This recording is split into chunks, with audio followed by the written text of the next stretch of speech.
One of the tricky things about projectors is that they don't really let you get too granular with your content applications. So most of the time when you have a projector, you have a situation like this where you have a large array and you are projecting a single texture across all of it.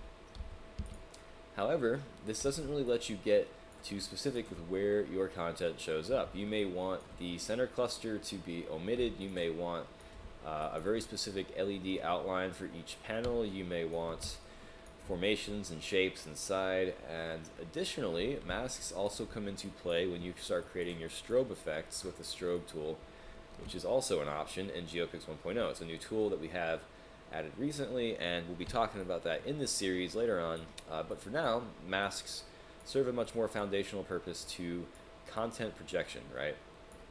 And that's what this tutorial is going to be about. We're going to make a few masks, and we are going to save them and get them ready so that we can use them later on in this tutorial.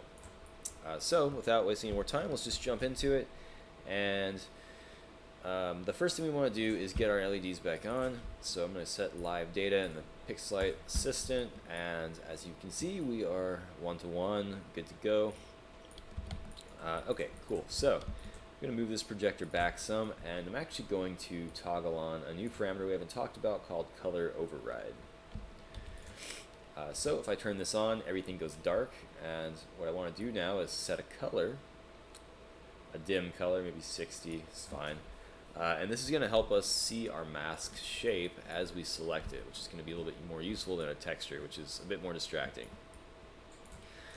So with that said, now we can go and start designing our masks, and to do that we need to pick a fixture that's going to be our template object. Like before, when we created our array, we had one fixture, we duplicated it, and then we created the rest from that. And we're going to follow that same methodology here because for this project all the panels are identical. Now if you have a different situation, you may have to actually go through and manually create your masks per fixture if they're all different, but it really depends on what you're making. So I'm going to select fixture 1 over here in group 1. I'm going to hit F, and that homes us into that fixture. Now we can zoom in and be kind of centered around it, which is good. And with that selected, we want to enter pix mode, right? This will now allow us to select the pixels inside this object, and to do that we actually have to click on this tab over here. Now if you have nothing selected and you click pix, you're going to get a message that says to enter pix mode please select a fixture. So if you select a fixture, or if you have too many selected, you're going to get the same error message because you need just one fixture selected. So select the first one only and nothing else, and then click on pix, and once these pix turn blue, you know you're in pix mode. So with that said and done, you can go to the top here and make sure your tool mode is set to select, and once you've done that, you can actually start clicking on these little blue dots and they will turn green in the viewport, and they should, if your device is mapped correctly, which it is, show up green in the real world. This allows us to basically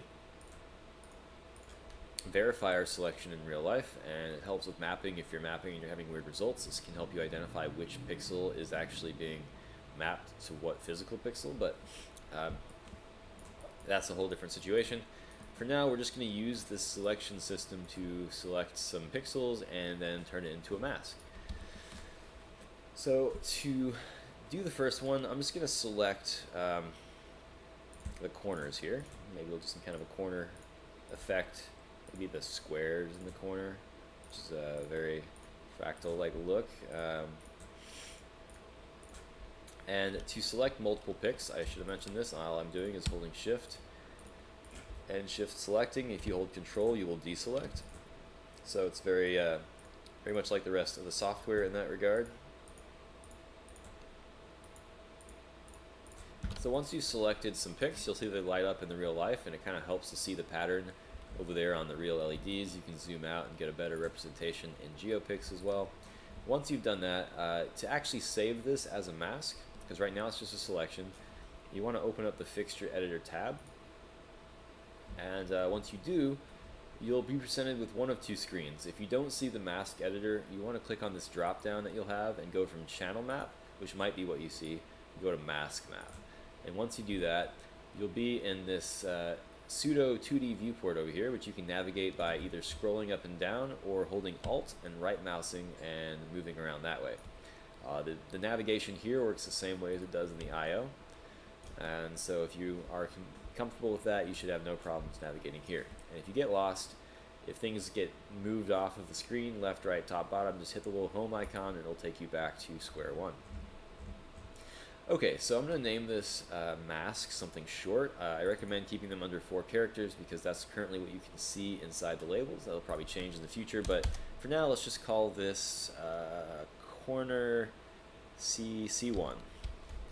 Abbreviate them, and the suffix will let us give us room to grow. If we want to add more masks along the same thread later, we can just call it C2, C3, C4, etc., etc. So C1, then press enter, and voila, you have a mask. And the masks show up as these columns, right? These are all different buttons, and if you hold right mouse, you'll see that you can actually pan around this. It's like a big canvas, essentially. Whoops, scoot that back. And so if you deselect your picks in the scene, I'm going to go and click out here in the empty area, and that deselects. You'll see that we have blue highlights around some of these, and that implies that those masks are toggled on, and then the ones that are just orange are the ones that are toggled off. So if I click on one of these, I can toggle it. So after you create a mask, you can go through and edit that mask and fix any issues or errors you might have had.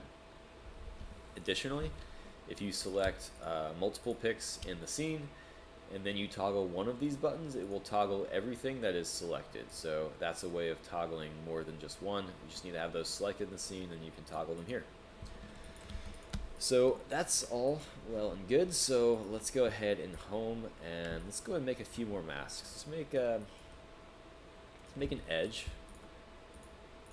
And as you can see, this is pretty tedious. Selecting each of these picks is pretty slow, so this is a good opportunity to use a different type of selection tool called the marquee tool. So if you go up here to tool mode and select marquee, you can just go ahead and select without holding down any modifiers. You just keep dragging and selecting picks, and you can get all of them selected.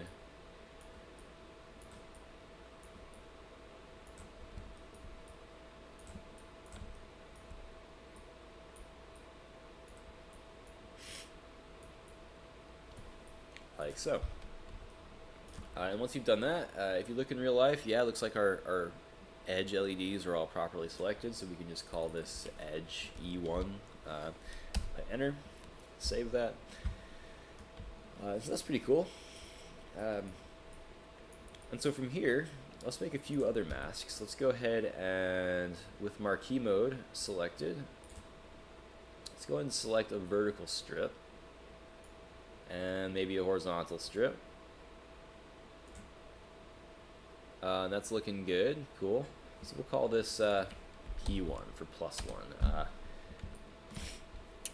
And then maybe we want to select an X, and to do that, I could start marquee selecting like this, or I could make my life a little bit easier and temporarily rotate this back. Now if I look here, RZ is set to -45, so I'll just reset this. I'll go back to pix mode, and I'll just go ahead and marquee a row. Marquee a row. I'll go to fixture editor, we'll call this X1, and we'll close this out, and then we can set this back to -45, and we should be back in business. Okay, so we have a few masks, and they are saved to our fixture. They don't exist in any other fixtures, only this one. And so what do we do with these? We need to actually utilize these, and the way we utilize them is by telling the projector that we want them to obey that mask. So to do that, let's go ahead and zoom back out and select our projector, and let's scroll down a bit, and once we get to the bottom, you'll see a few things you may have not seen before. You have a masking parameter and a mask mode parameter. We'll talk about mode a bit later. But for now, let's just talk about masking. So we have a few masks. If you remember, one of the names was X1. So let's just type that in here, X1. And after you type that in, you'll notice that your projector is now only masking to this particular mask. And if more than one fixture contains this a mask by this name, it will mask to all of those, not just this one. So if I move this projector around, it is the same no matter where it is. Now, if I leave the projection area, it does go black. So you have two forms of masking happening inherently. You have the masking that the projector provides by itself, and you also have the pixel masking. But there's an easier way to specify your masks. We typed it in manually here, but just like the texture field here, which we can type in or fill in through the list and IO textures, you can also do that with the masks. So if you click on Mask Palette, which will only be visible if you have a projector selected, you have a list of masks that should exist in your scene. And for us, we only have these 4. And this list is global. It's a list of all the masks that exist anywhere in your scene for any fixtures at all whatsoever. They'll show up here. So if we click on X, you'll notice that we have done the same thing we did earlier, except now we've done it through a list. This is much easier than typing it in. And if you select more than one, you'll notice that they get combined in an interesting way. And if you look down here, masking has X1, E1. And that just basically is a comma-separated list of all the masks you want to consider, and then that takes us to mask mode, which, as you can guess, min is essentially a multiply. Think of it as a multiply if you're familiar with Photoshop terminology. Basically, min requires that both fixtures have a pixel be enabled. So this typically makes your mask smaller as you combine masks, and then you have max, which does the opposite. It actually adds them or combines them together. So between min and max, it gives you a few different ways to combine things. We may have more in the future, but this creates all kinds of possibilities for combining different masks into more meta masks, if you will. So if we just go through here, we can create like a snowflake look, corners and edges, or corners in the X. Ooh, that's pretty cool. So you can combine those two things, which weren't even built with the intention of being used together, and create a pretty cool look. So with that said, let's say we're pretty happy with these masks, and we actually want to create these masks on all of our other fixtures. Now normally this would be a very tedious process if you had to go through and create this for each one, or you could conceivably go through and reduplicate your fixtures. But what happens if you've done this a few times and you decide you want an extra mask and you need to put this in all the other ones? Well, we have a tool to help with that in GeoPix. So if you go up to the tools at the very top bar, you'll see something called the data cloner. So go ahead and click on that. It will open up a window, and you can just put that anywhere you want. And once you have that open, go back to fixture 1 in G1. You can home in on that if you want and select it. And once you've selected that fixture in data cloner, copy that. So click this button at the top, and that will, if it's not already, load that into memory. It'll copy it, and then from there, again, if you're familiar with Photoshop, it's similar to copying and pasting layer styles, right? So from there, we can just go ahead and select the rest of these fixtures.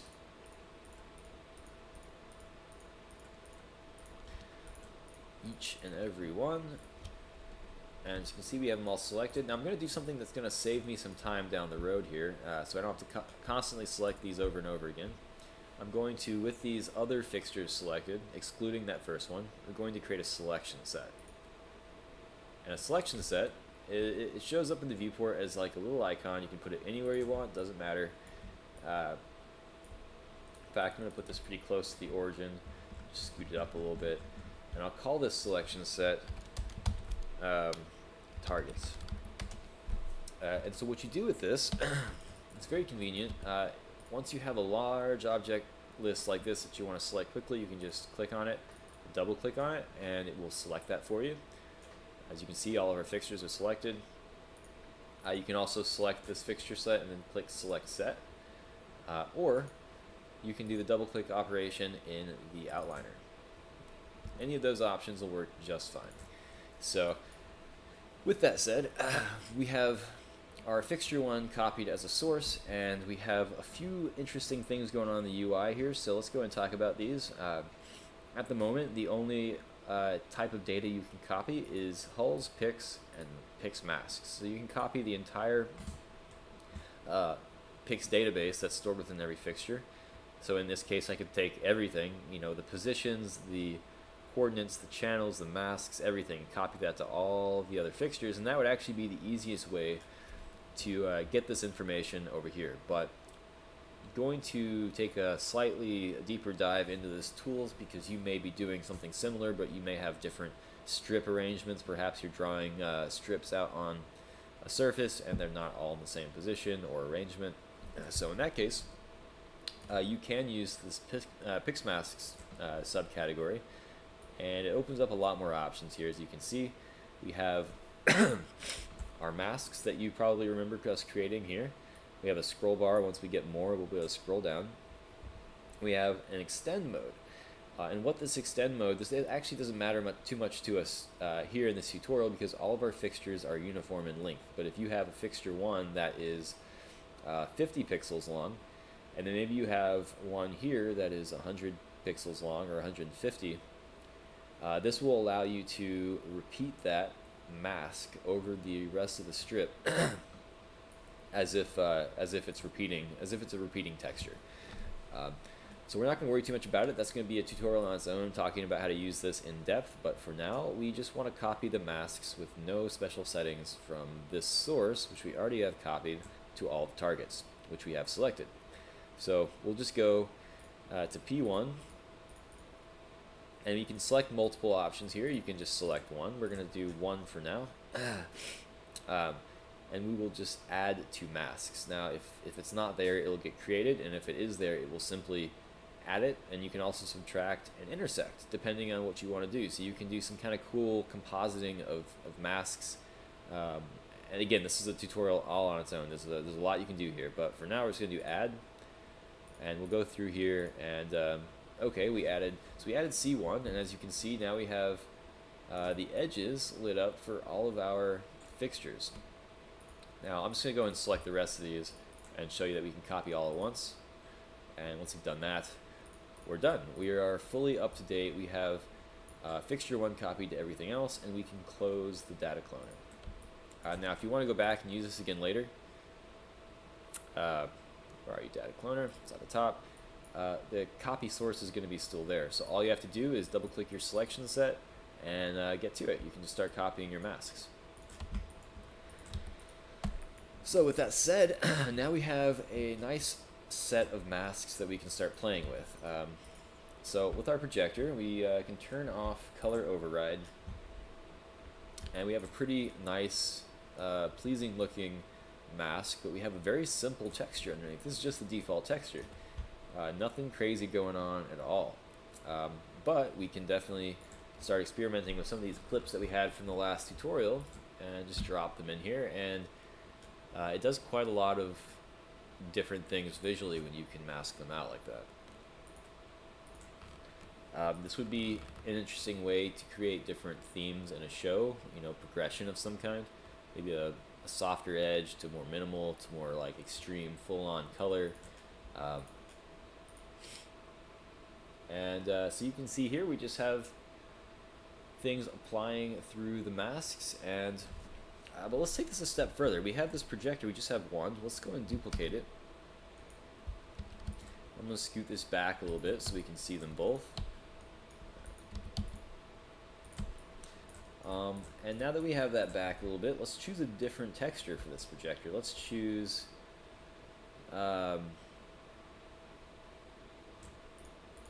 doesn't really matter, something with a decent amount of light. Let's choose this kind of triangles floating by, and we'll go back to P1 and we'll select something with some color, maybe this guy.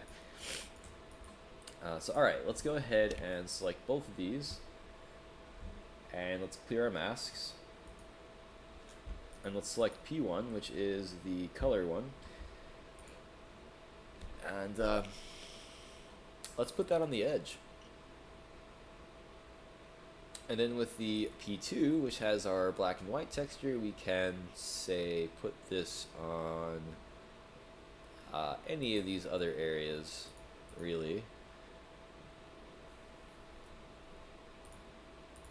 Maybe we want the corners to be lit up. And maybe actually we want P1 to have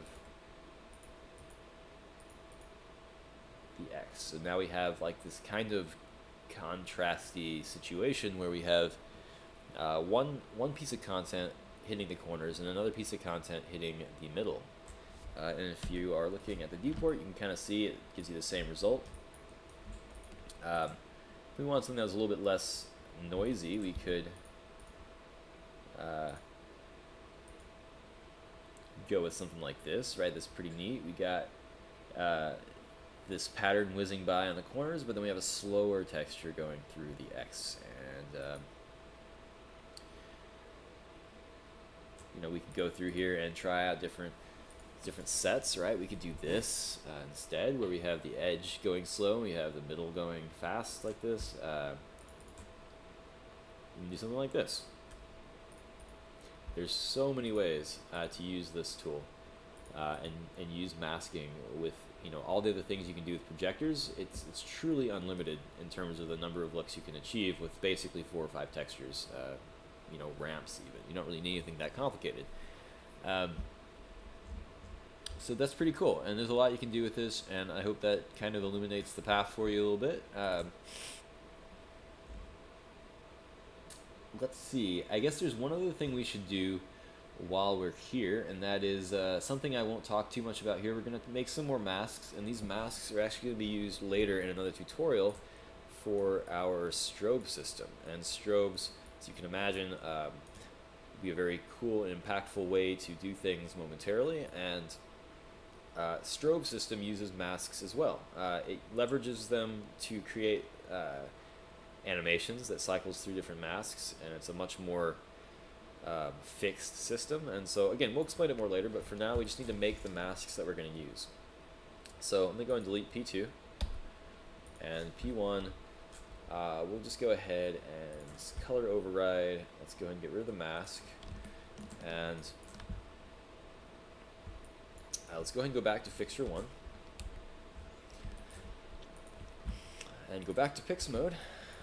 And so we have a few masks here. We have this one called E1, which, if you remember, is the outer edge, and we're actually gonna expand on that. We're gonna make a whole family of E masks from E1 to E5. So what we need to do is select the outermost edge again, and then select a 2 pixel border and then a 3 pixel border, and make each of those one successive mask after E1. And so to make our lives a little easier, we're going to go back to this, rotate it back to 0, and I'm going to enter mask mode, and we're going to select the second row, or the second, the 2 pixel border, and we'll call this E2,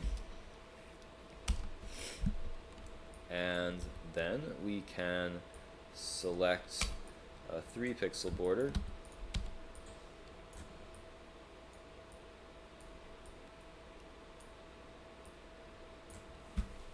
we'll call this E3,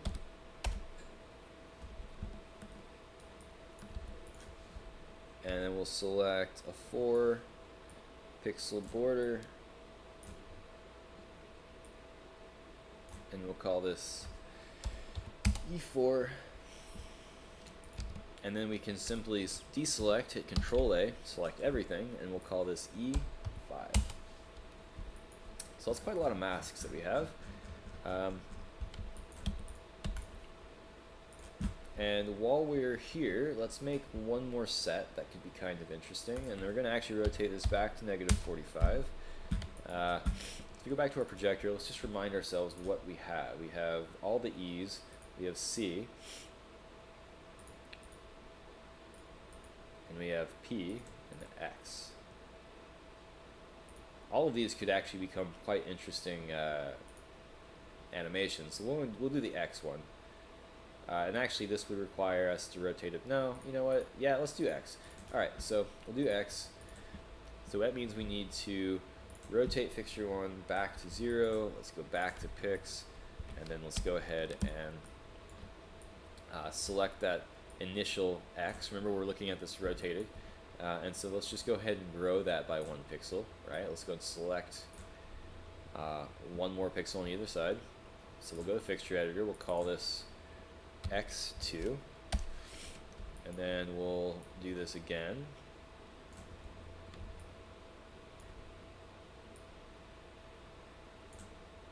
X3, and one more time,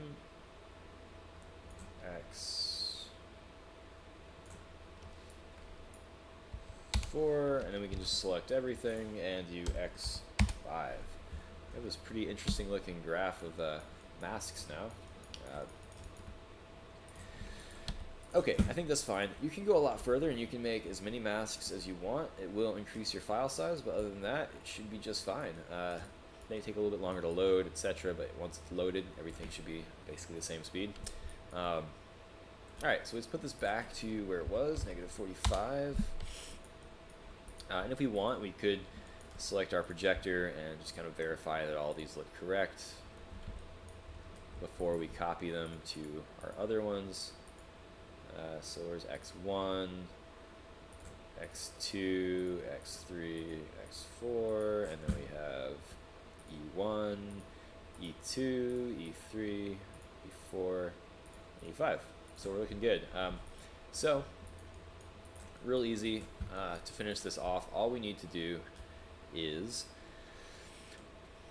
double click our selection set, go to tools, data cloner, and you know what, this time, since I know we need to just paste everything, we don't need to go through here and do each one individually, I'm just going to go to pix and paste pix to selected. I'm going to save this real quick before we do that, just in case anything screws up. Probably won't, but it's just a good thing to do. And then we can just paste, and let's grab our projector and test this out. Oops. X5, X3, and there we go. We see it on all of the fixtures, and it looks very uniform. Actually, kind of looks cool. It's like a very Lego-like arrangement, and I think we're good to go. So that's it for this tutorial. Thanks for watching, and stay tuned for the next one. We'll get into some interesting stuff and start building our system out a little bit more. All right, thanks.